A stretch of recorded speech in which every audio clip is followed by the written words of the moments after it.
Do you see it? Yes. Cool. So with proton NMR, almost all of our hydrogens are going to show up, right? So we have a little bit of weirdness with alcohol hydrogens. Sometimes they show up, sometimes they don't. But at the very least, all of your protons have an odd number of particles in the nucleus, so they all should register on an NMR. And so every signal, the number of signals tells us something about our compound because it tells us how many carbons have a hydrogen attached. But then within each signal, there were three pieces of information. Where it fits left to right tells us something about our system, right? Because the further downfield, the further to the left it is, the more de-shielded it is. Mm-hmm. So the less electron density it has.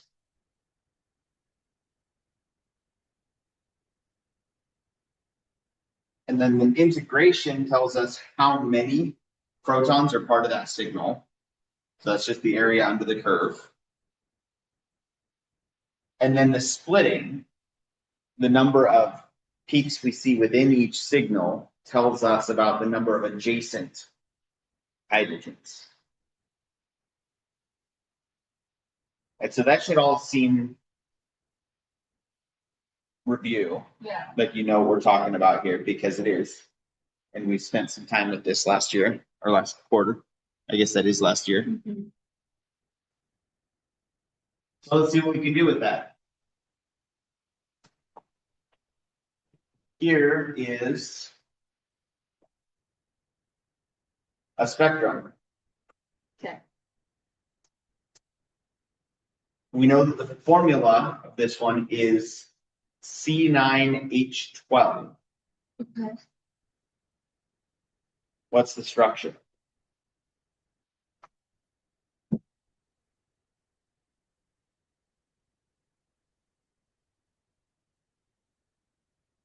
The ones in the yellow box are included in the.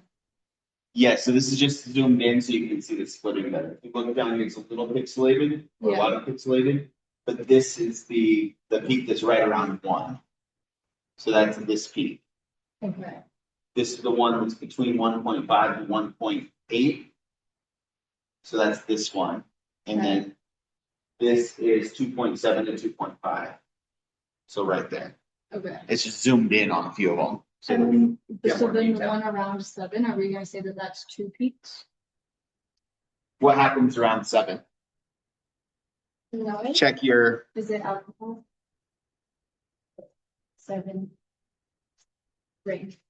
Benzene ring. Benzene rings got messy, right? Yeah. But at the very least, you can say you definitely have benzene ring. Yep. And that's going to account for 6 of our 9 carbons, which is helpful. Yeah. And then we have 3 other big signals. So Then we have 3 other big signals. So each of these other signals is one of our other carbons. So then the question is, what do we do with those? the one that's around 1 looks like it's probably just a single bond, like, method group. With 2 nearest neighbors, right? Right. So we could, at the very least, we can probably estimate that that's about that's probably 3 hydrogens, right? Yeah. Which means this one's probably 2. Mm-hmm. Highly technical method. That still looks very true. That still looks pretty close to 2, right?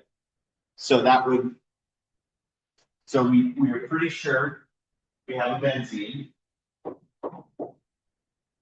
We're We're pretty sure this one is a methyl with two nearest neighbors. Can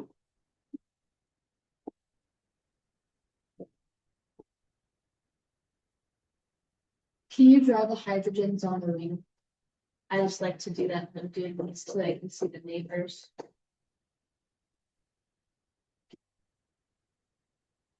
Well, how many do we know that we have though? If we think that this is a CH3 and these are both CH2s, that's 7 hydrogens, right? How many do we have to work with? 12. 12. So if we use seven of them, that leaves another 5, right? Which is that? So that would indicate to us that we have a benzene that is just mono-substituted. We have one thing attached to benzene. So the question is, how are those other 3 carbons and 7 hydrogens lined up? Could be an isopropyl group, could be a straight chain. Well, so 2 of them are gonna just have 2 nearest neighbors, but one of them has 7 or like 6. A bunch, right? I'd say 2, 4, 6-ish.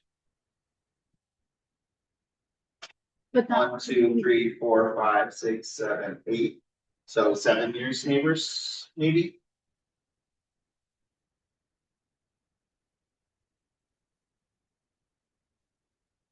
Remember, we could trust the integration more than the splitting usually. okay. So because that doesn't seem like that's possible with this. Yeah, the one to the left is definitely. That's definitely triplet, that's definitely a triplet, right? Mhm. And this one is also down where we expect to see methyl groups. And it has an integration of 3. So this is definitely methyl group with 2 nearest neighbors.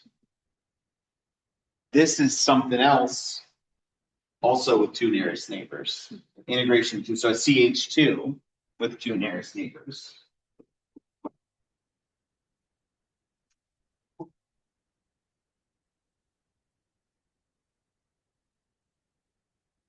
And then this integration looks the same, so we would think that's also a CH2 with lots. Yeah, So what could the structure be? just like 1 carbon, 2 carbon, 3 carbon. So I'm gonna switch, I'm gonna move your science club Okay, also, since this, that's okay. I'm not gonna get rid of it, I'm just gonna put it on this side. It's this side is blocked from recording, Oh, okay. so at least capturing it there.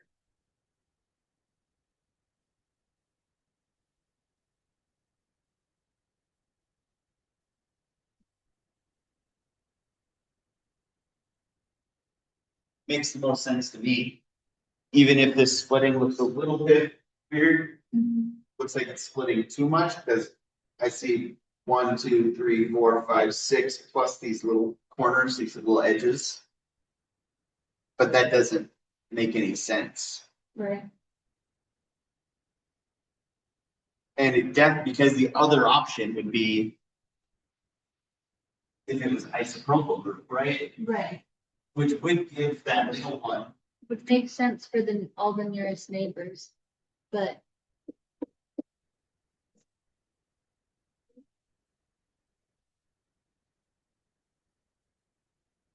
Then these two should be the same The same signal. signal. Yeah.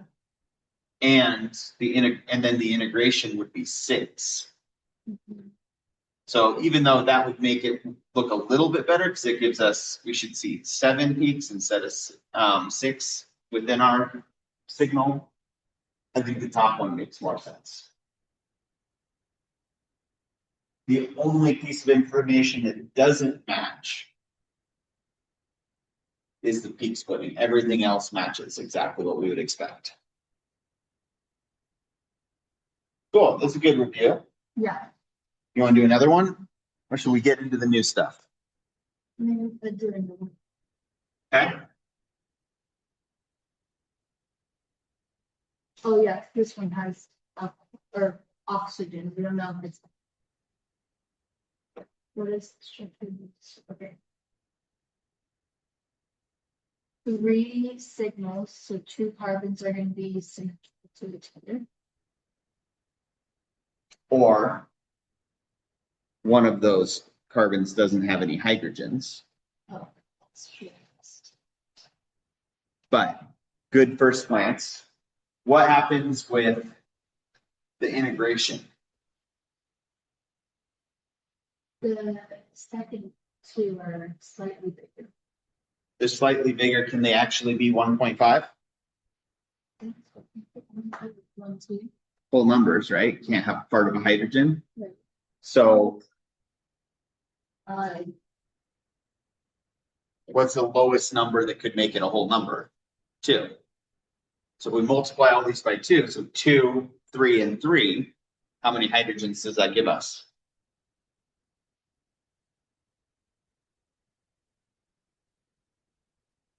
2 plus 3 is 5 plus another 3 is 8.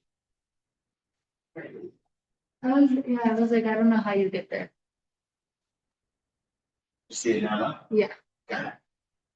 So that tells us it's probably not a symmetrical carbon unless there's 2 carbons that only have a single hydrogen, Mhm. because you can't have 2 identical carbons with different numbers of protons. Right.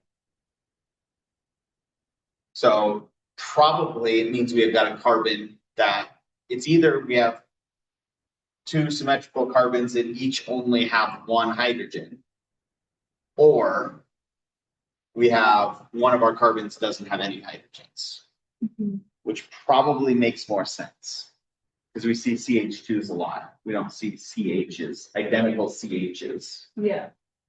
That I bet we could write a mathematical proof saying it's impossible for this system, because if it's 2 symmetrical CHs, that means that those carbons have to be tertiary, right?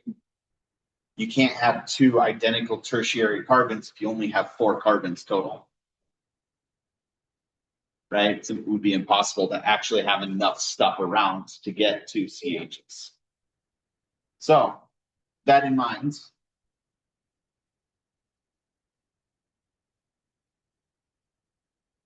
this has integration of 3 and that has integration of 3. We've got 2 methyl groups, right? Mhm.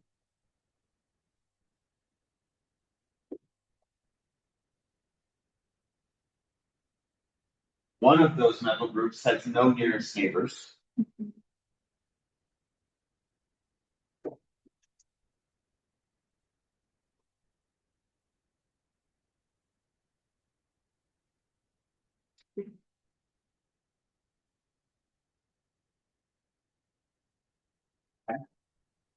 What else do we know? The integration between. This one has the integration of 2. So it's a CH2, probably. With how many neighbors? 3.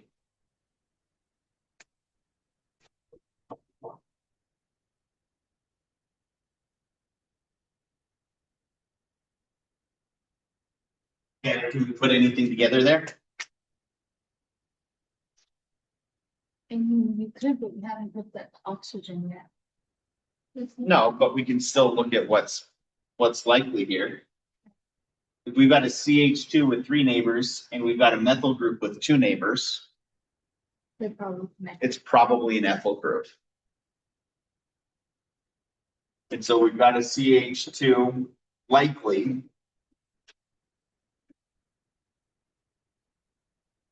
CH2, CH3, and a CH3.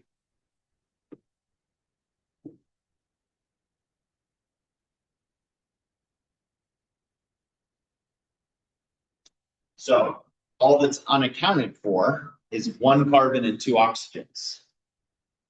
How could we have 1 carbon and 2 oxygens in a way that matches?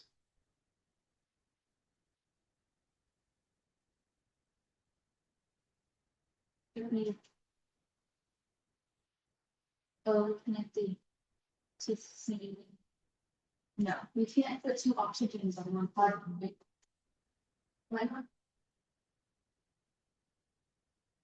Could you? Would it not like overwhelming with electronegativity? It does. If we do like it together, it's oxygen, carbon, oxygen, then we're coming in and coming out. Like that?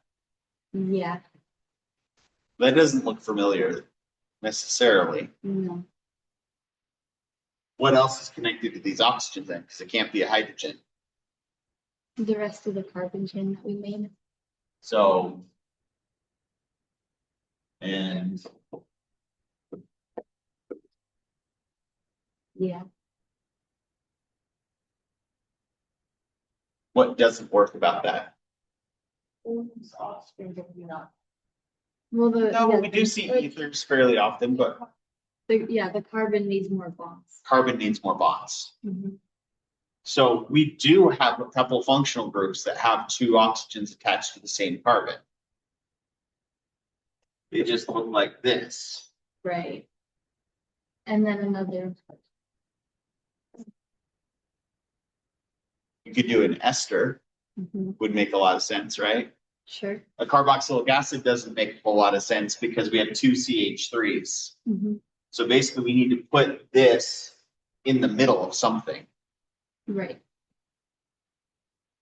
So then the question is just what's on? which one goes on which side? We have two methyl groups, right? Yeah, but we have to look at shielding to get this. Exactly. Because the two methyl groups, we can differentiate between the two methyl groups because we know which one is part of the ethyl Right. and we know which one is by itself. The more left is more shielded, so. More left is more de-shielded, but is this where we usually see CH2s show up? CH2 groups usually show up around 1. So what could be happening to make a CH2 show up all the way down by 4? We have one on here that's R connected to CH2, connected to O, connected to C. Double connected to O. That looks like the condensed form of what we have drawn here, right? And that would put a CH2 directly there. So that would be if the CH2 That's right. connects to the oxygen, right?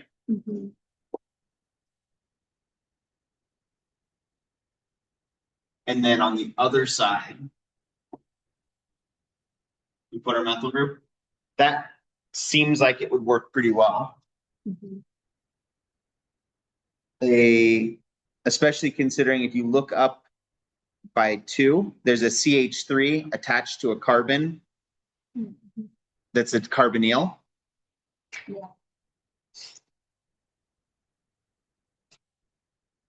That's the one that has no nearest neighbors, right?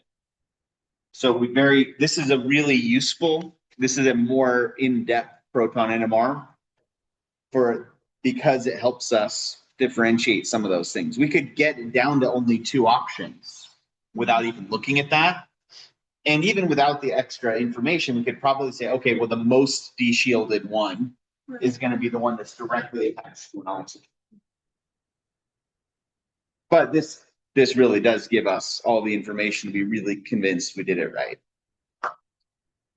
Cool. So that was a good review also, right? Yeah. All right.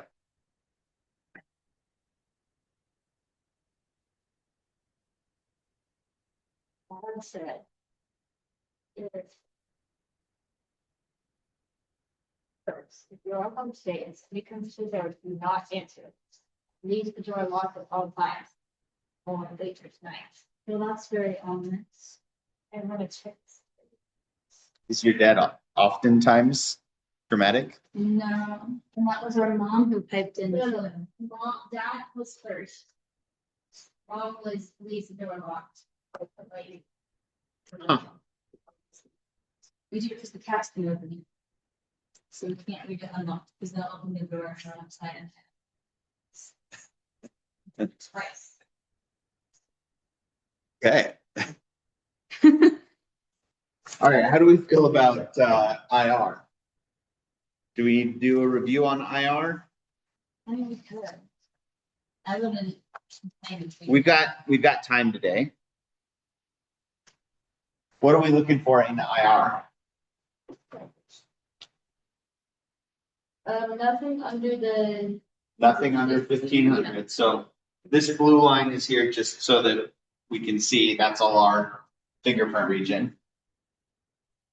What's right? Well, What's- it's hard something at 1650, so I feel like that's. Worth considering, right? We don't usually see things. But it like put a number to it. And everything.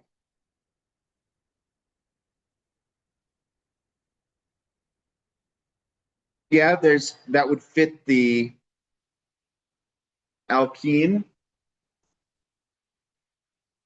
We don't always see things at 16. Yeah, the alkenes don't always show up here because sometimes there's other noise that gets buried in there. But we do have what looks to be a pretty clean peak, right, at 1650. So that could be an alkene bond. But then we have something at 17. 1720. What do we always see around 1700? That's up to 122. Double bond, carbon oxygen double bond, some sort of carbonyl. And we can split hairs a little bit, but those get a little bit fuzzy. Because they can move, because remember those -30 modifiers and things like that. So we don't want to trust it too much. But it's a C equals. But it's definitely a C equals O. That's literally always what I say in my brain when I just see the C. When I just see them next to each other, I'm like, C. And then we're gonna do say that. That's how you type it if you're doing it shorthand, is you use the equal sign for a double bond. So I knew what you meant. But so we definitely have a carbonyl, probably an alkene. What are we always looking for? There's four functional groups we always check for though. SP3 and SP2. SP3, SP2 carbon hydrogens. That's what this 3000 line is for, right?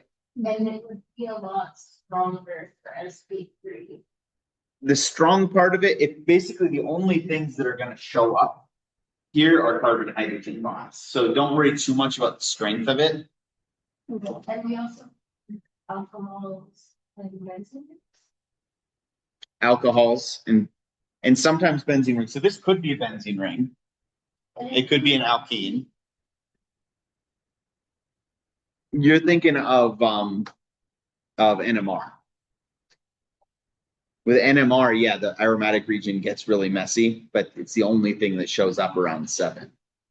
With IR, it's a little bit harder to find to be sure that there's a benzene ring, but we can definitely tell that there's no OH.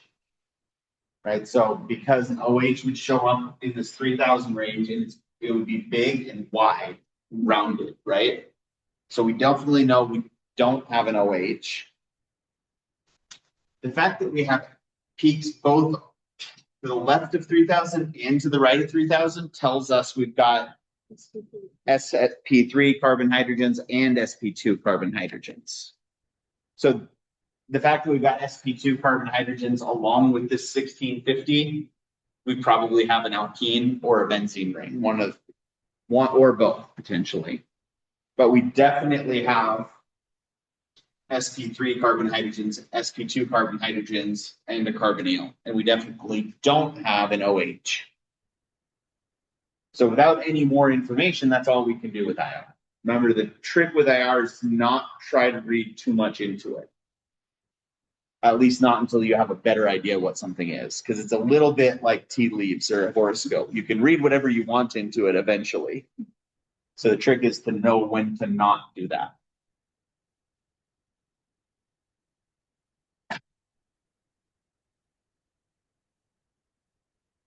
All right, let's talk about carbon. I did a whole bunch of practice. There's more practice if you want it. Okay. But let's talk about carbon NMR.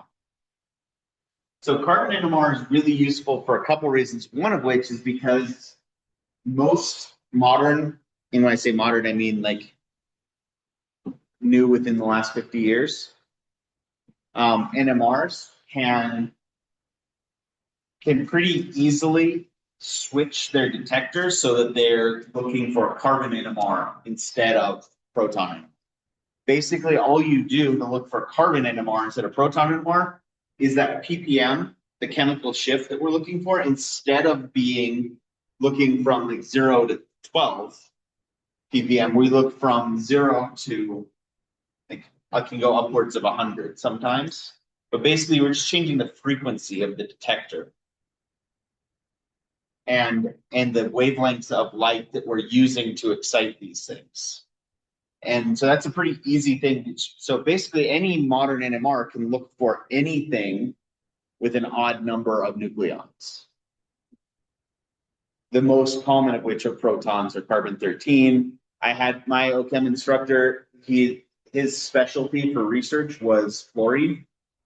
And so they did fluorine NMRs a lot because fluorine also has an odd number of nucleons. It's got 19 nucleons.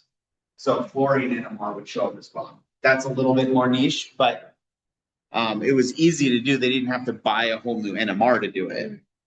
They just had to tweak the detector. So what we're actually looking for then, if in a carbon NMR, because it has to be an odd number of nucleons, we're only looking at carbon-13, which is not the most common isotope of carbon. However, because we're not actually looking at every carbon, we can't trust the integration. Because really what we're looking at is we're going to see, like, I think it's either 1% or 0.1% of carbons or carbon-13 naturally on Earth. So with that small number of carbon-13, that small ratio of carbon-13, they're not going to show up consistently. But with a large enough number of molecules, you can be sure that you've got enough molecules that all of carbons are at least one. Let me make sure I phrase this properly. A carbon in every position is going to be carbon-13 some of the time. Does that make sense? But that means that we can't trust the integration, and it means that we can't trust the peak splitting, because the peak splitting happened with the neighbors, right? The odds of two carbons both being carbon-13 and being adjacent to each other is going to be really, really low, right? Because there's only like a 1 out of 1,000 chance that you get a carbon-13 anyway. So the odds that two of them are next to each other are practically 0. So no peak splitting, no integration. So we're basically down to our other two pieces of information, which is how many signals and where are they showing up in the shift.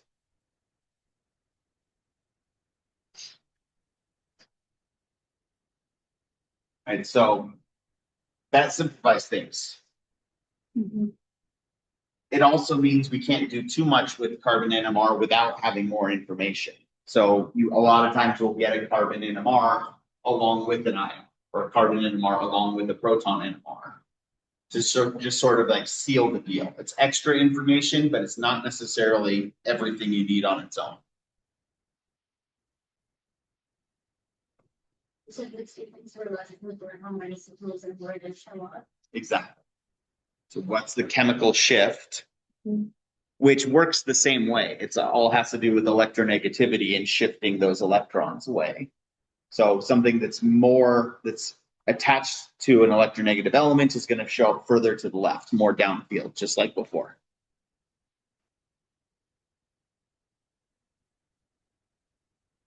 One of the reasons this gets really helpful, though, is because it is going to give us a good way. So like you mentioned, Taylor, those the benzene region, the aromatic region, oftentimes gets really messy in NMRs. We can't necessarily tell where those substituents are relative to each other. Carbon NMR makes that a lot easier. Because even if we're able to use a proton NMR well enough to figure out that it's dimethylbenzene.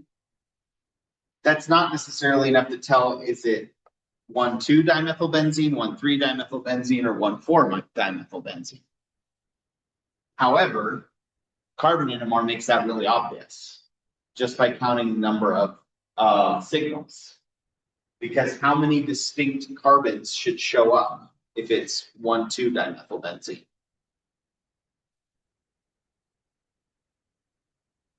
Okay. Those two carbons are the same signal, right? Hmm. Those two carbons are the same signal, not as the first ones. That's a separate carbon, and that's a separate carbon. So, oh wait, no. Yeah. 4. Basically, if you cut it in half because it's symmetrical, 1, 2, 3, 4 will all show up. So if you take a carbon NMR and it's got 4 signals in it, it could be this one. Wait. 1, 2, 3, 4.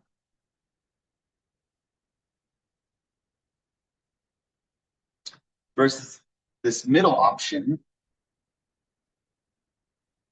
your 2 methyls are still identical to each other. Yeah. And these 2 are still identical to each other. So that's 2 signals. These 2 are identical to each other. So that's 3 signals. That is not identical to that one. Right. So we should see 5 signals if it's this structure.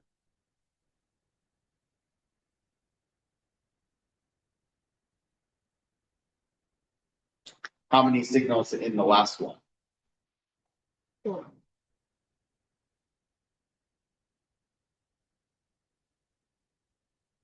What are you thinking? I'm thinking cut it. Yeah. Okay. So how many distinct carbons are there then? 1, 2. These ones are identical to each other, right? All 4 of these are identical to each other. So only total 3 signals. So without even looking at the shift, where they are, just counting the number of signals can help us figure out some of these structures. In a way that's similar to what we do counting the number of signals for carbons, but now we can see the carbons even if they don't have a hydrogen attached, which gives us more flexibility that way. So, and just like before, if you look on your front sheet here, the right-hand side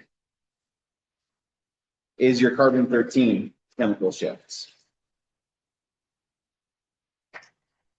So you'll notice that tetramethyl silane is still 0. We're still using the same molecule for 0.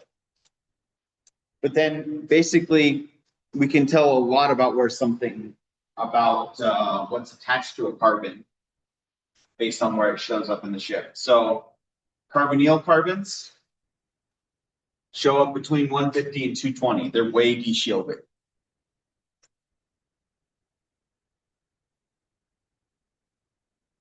Benzenes and alkenes show up between 100 and 150.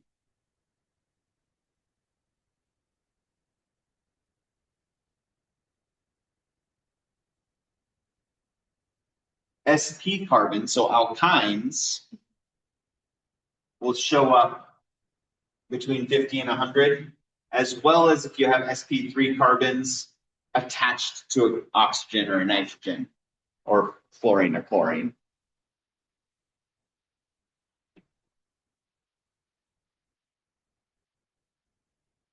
And then you're, sorry? As well as what? So a carbon attached to a nitrogen, a carbon attached to an oxygen. The other 2 that are on our Mount Rushmore of electronegativity were chlorine and fluorine. So if you have a carbon attached to a chlorine, carbon attached to a fluorine, they'll probably be in this region as well. And then everything that's an sp3 carbon without being attached to something really electronegative is going to show up in that 0 to 50 range.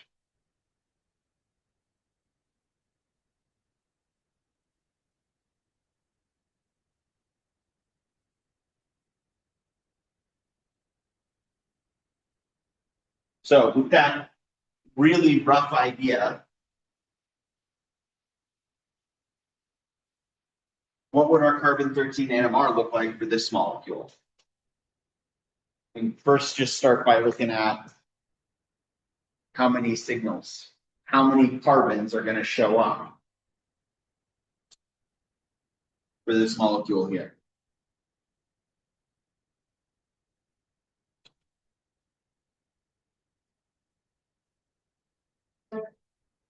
All of different, right, because the branches are different. They're not all different. These two are still the same as each other. Correct.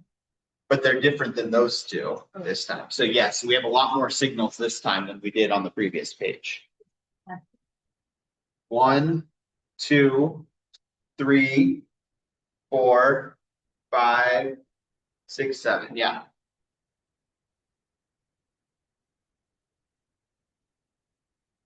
Where do we expect to see them?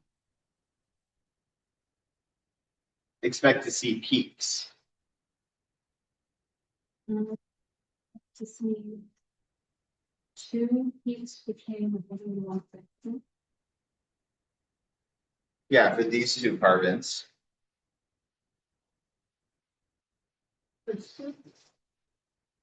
These two are going to show up in this region because they're attached to an oxygen. The two signals from the ring are being moved between 100 and 150. Good. The first two are where? The first two should be between 50 and 100 because they're directly attached to an oxygen. Mm-hmm. Would the ethyl group be between 0? Between 0 and 50, and there should be two peaks in there as well, right? Mm-hmm.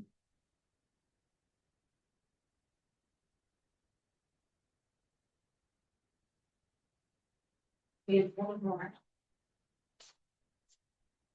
Maybe. So because I didn't explicitly say there's actually should be 3 peaks here. 1, 2, 3. And this one normally would be in the 100 to 150 range, but because it's directly attached to an oxygen, it actually might be down here a little bit more because it has oxygen's going to de-shield it, and it was already de-shielded. The which part? I probably had that one between 50 and 100. But it could be. That one's going to be a little bit interesting because the resonance actually might cover it, would give it extra electron density because it might pull some of the electron density from these lone pairs because of the resonance structure. So it's a little bit tough to say exactly where that's going to show up. But my instinct is that it's going to be down here closer to what a carbonyl would look like. And that. Because if you look at the resonance structures for that one,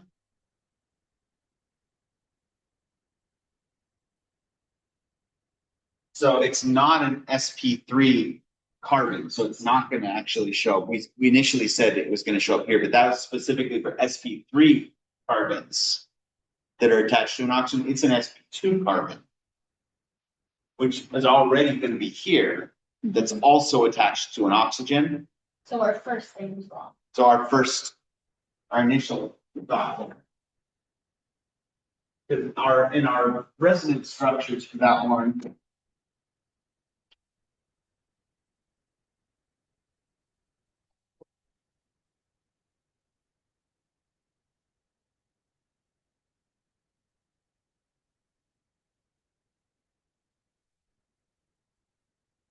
So this is our initial structure here, and plus we have the rest of the molecule off to the side. It's going to have a resonance structure that looks like that, where you get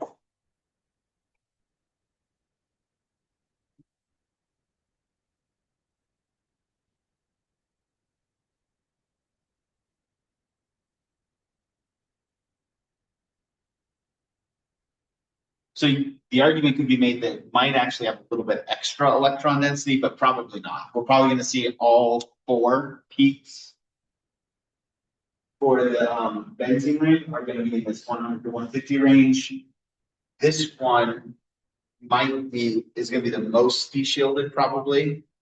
And it might even get into that 150 range. So actually, this carbon here, that's part of the benzene ring. Yeah. So, and if I'm looking at,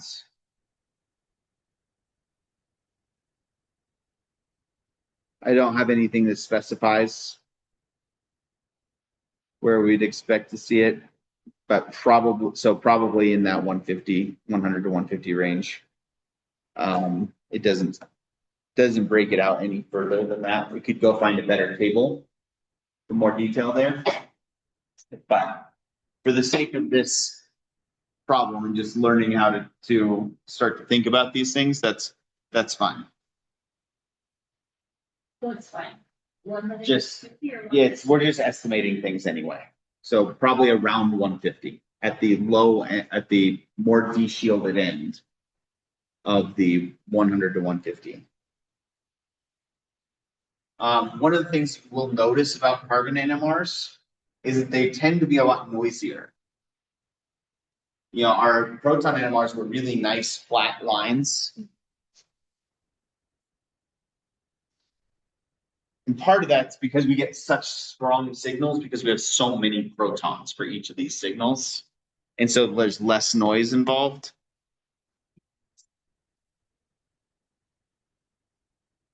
A little bit, yeah. So because we just have so few carbons, we're detecting much smaller signals. So the noise winds up being a larger portion of it. So we've got a molecule, C9H10O2. Let's see if we can figure out what this structure is. But we're looking at. Looking at what? We're just looking at the carbons for this one. So no splitting, no integration.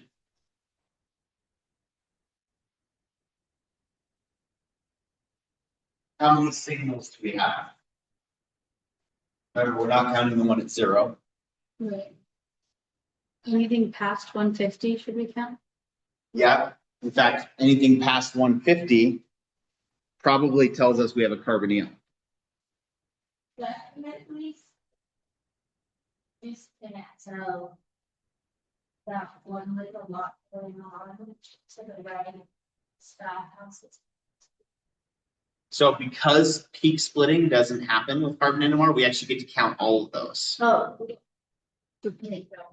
Right. 1, 2, 3, 4, 5, 6, 7. Are they?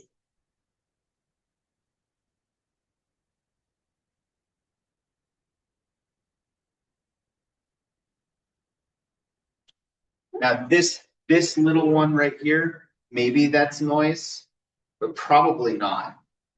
This is definitely bigger than the noise right here. And since we don't see any splitting, that's probably another carbon. So that means in this region between 120 and 140, what shows up there?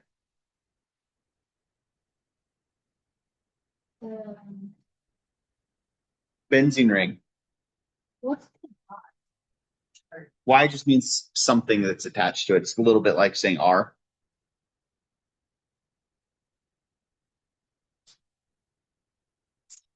which makes sense because you have 7 signals and 9 carbons. So the 2 carbons and the 2 sets of carbons are going to be.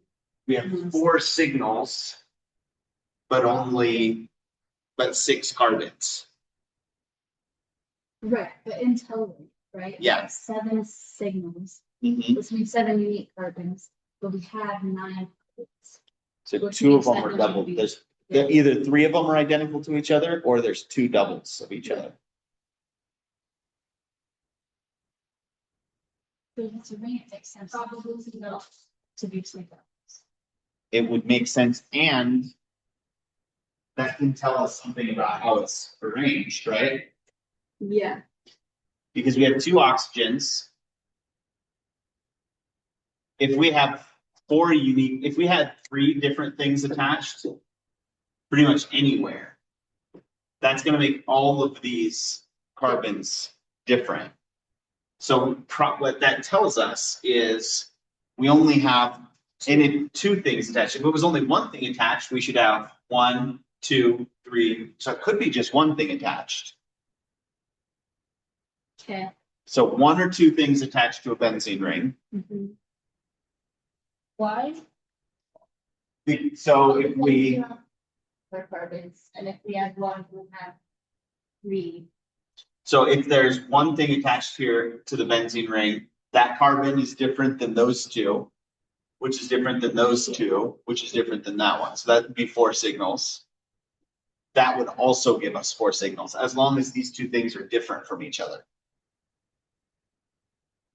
So because 1, 2, 3, 4. So it's a benzene ring for sure. It's definitely not tri-substituted, but it could be either mono or di-substituted. But that's a good place to start. What's this peak down here telling us? Double bond. Yeah, we definitely got a carbonyl. And can we differentiate between different types of carbonyls?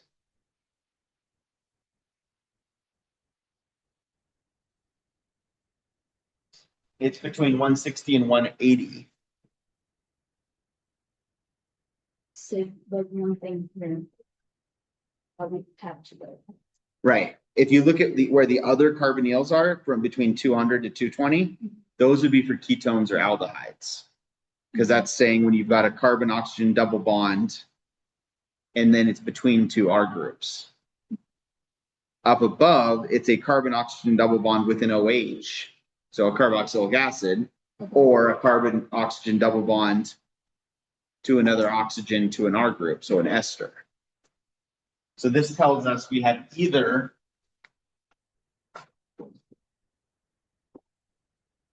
an ester or an acid. Then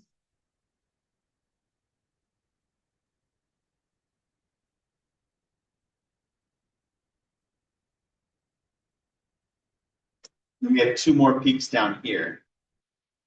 60.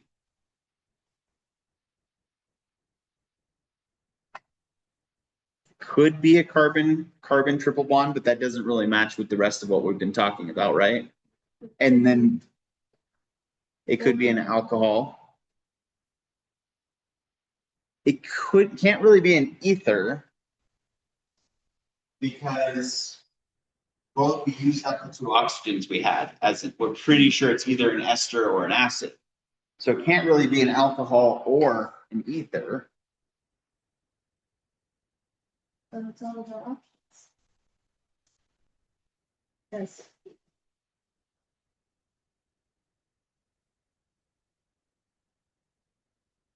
Well, unless that's saying that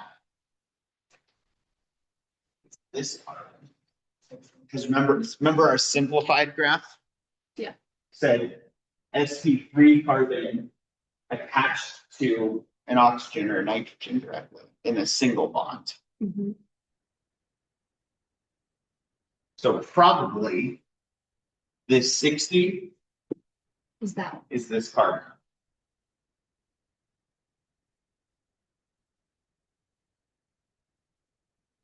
And then what's all the way down here? Just like CH2, CH3. Bunch of stuff, but it's all different versions of sp3 carbon hydrogens, right? Or sp3 carbons. So perhaps a methyl we would expect that to show up between like 10 and 30. Yeah. So just for that R, let's just. Right here. Yeah. Would it not go there? can't be there Because where's? because we have to attach this somewhere. But it It could could be on the. be that. And then this be the benzene ring. Or it could be on the opposite side of the ring. It could be that this is a CH3, and then on the other side of the ring would be another methyl group. So now that we're zeroing in on things, if we had CH3 here,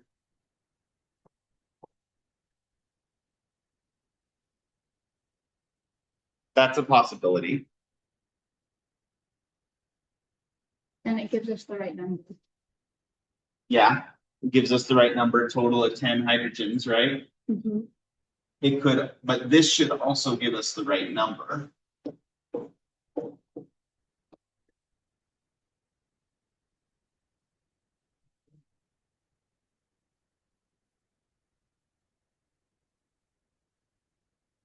Yeah. So how would we know which one's right? Easy. Okay. Or would we just say those? You look at the proton NMR and you see if you have something that has a triplet. That you look at the splitting on the proton NMR. Okay. To differentiate between these, because both of these options, 1, 2, 3, 4, 5, 6, 7. 1, 2, 3, 4, 5, 6, 7. Mhm.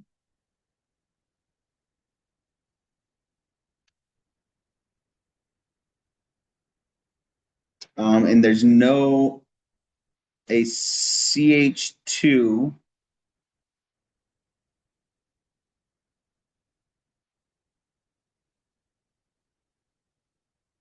Yeah, without more information, we probably can't decide between those two.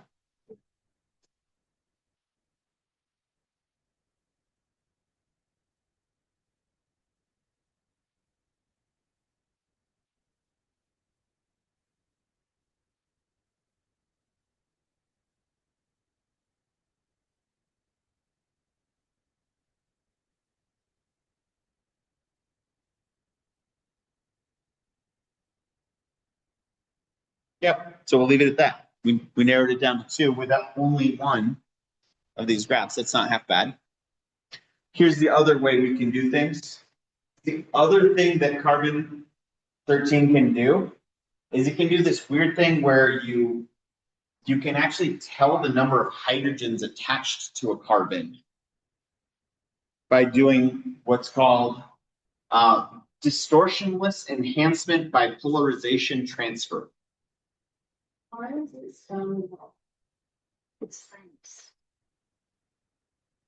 Basically what this is doing is saying, okay,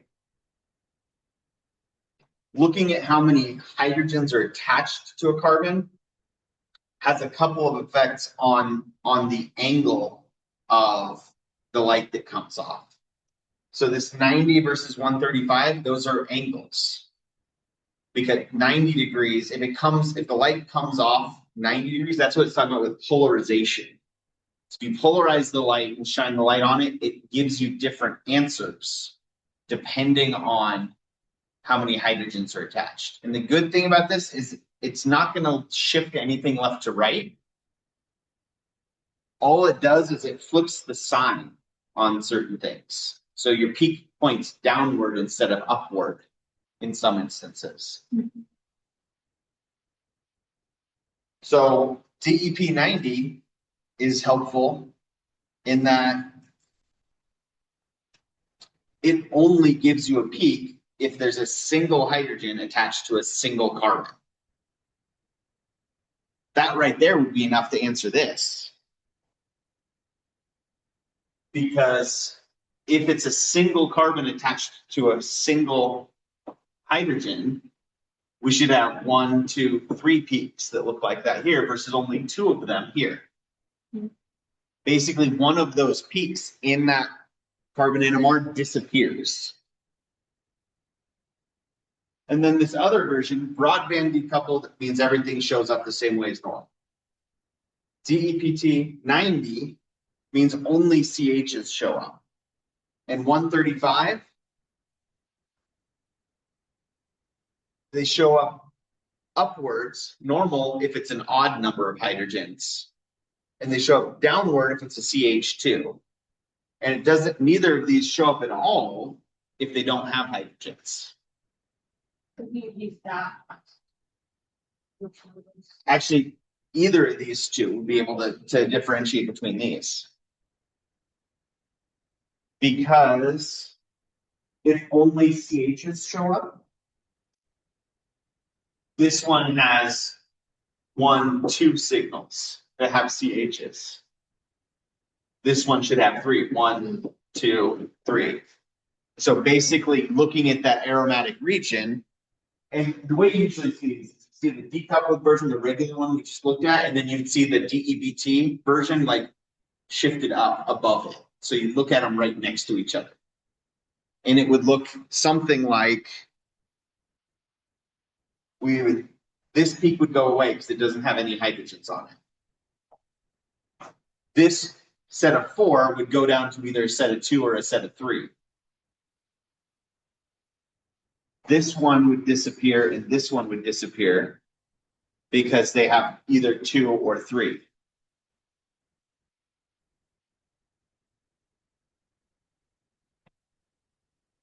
Right? Or the other version of it is if one of our peaks flips downward, that tells us we have a CH2.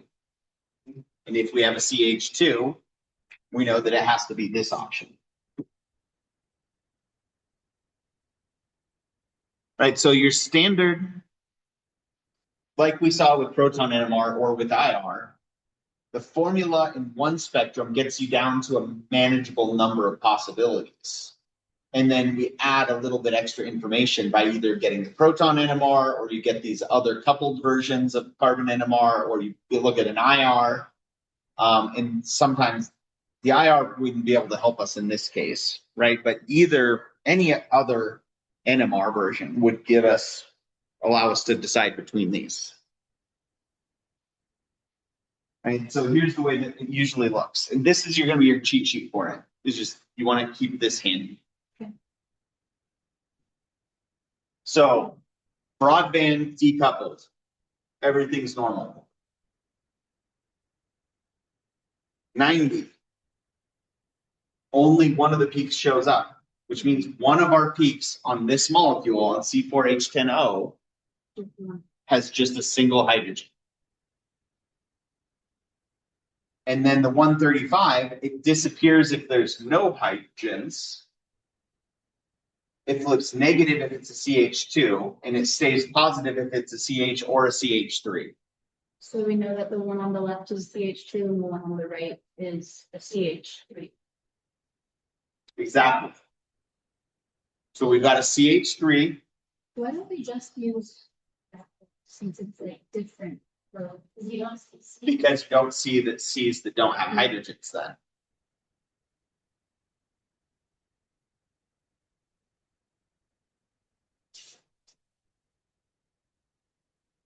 And I think I cropped this because there's 4 carbons. They can't be. Can they be identical? it's an alcohol.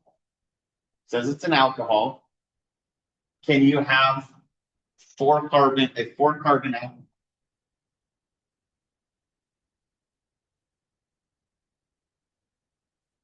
Signals? Or did I crop one off? You must have cropped one. I think I cropped one off because There's no way for it to be symmetrical. exactly. We know that it's not going to be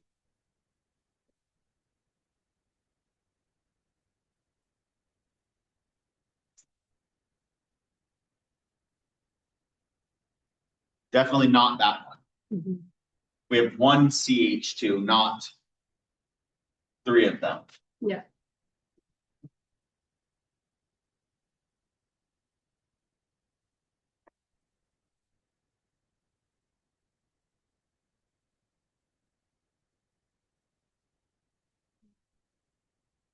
Got a CH.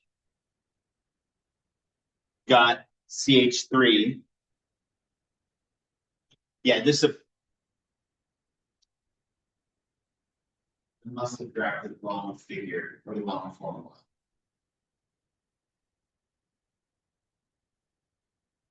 Because we should be seeing probably where there's another methyl. This is probably what it's supposed to be.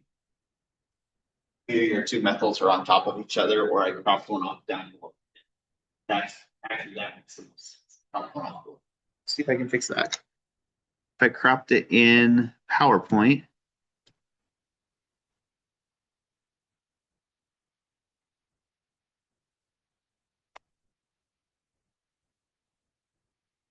Nope, I grabbed it from something else. We're gonna go with there's another peak over here that's also a CH3. Okay.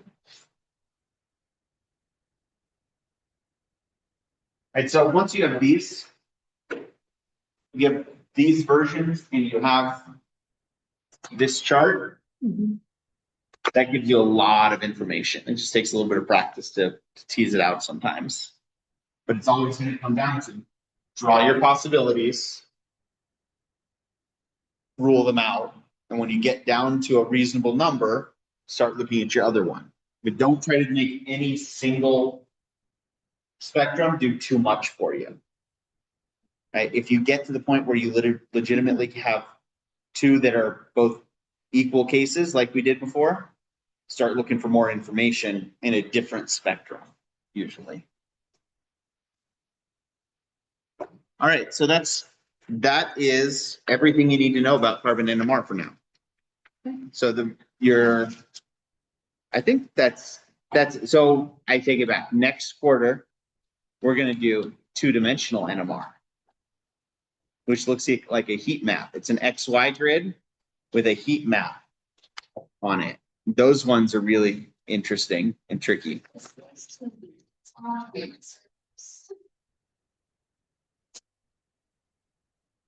So when do you want this lab due by? The ones from last week? I just realized that the old date was no good on it, so I put it as Thursday. Okay. I can do Friday if that's unreasonable, but just because I brought it up, hang on one second. For you too, yeah. I'm really nervous about my first UNR exam. So I'm gonna prioritize with that. Sean, the still wasn't dry, so I just fit on the dry press. Yeah, that's okay. So here's what a 2D NMR looks like. Oh, you get anything from that? Because you basically take the proton NMR and the proton NMR, and where they interact with each other, that tells you that these two peaks, this peak and this peak, are close to each other. So that would also answer our other question where we got down to 2 and then couldn't decide. Because you could say, oh, okay, well, my two sp3 carbons are either close to each other or they're not.